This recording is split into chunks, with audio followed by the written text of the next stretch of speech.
As the blinds move up in a tournament, stack sizes get shallower and shallower. So if the blinds are going up and up, your stack will continue to get smaller and smaller in terms of number of big blinds. Whereas in a cash game, stacks generally stay relatively deep, and there's almost no pressure on you to make moves. You can simply wait for the right cards in the right situations in cash games more so than you can in tournaments. Because in a cash game, it's just going to cost you 1.5 big blinds per orbit to sit there. And this is generally going to be a very small percentage of your stack. You can simply wait for the right cards in cash games. Whereas in tournaments, you can't do that because the blinds are going to move up and up. They tend to become a larger and larger portion of your overall stack as the tournament wears on.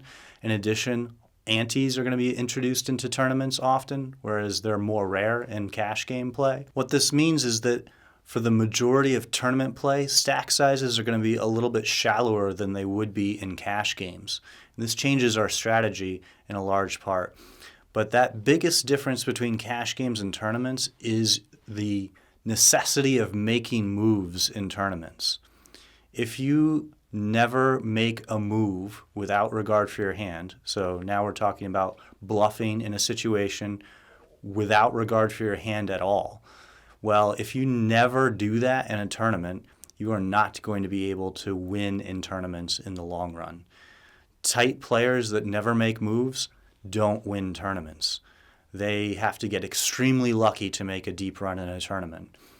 In cash games, if you're a tight player and you're rarely making moves, you can still be a profitable cash game player. To start becoming a better poker player today, visit learnwpt.com.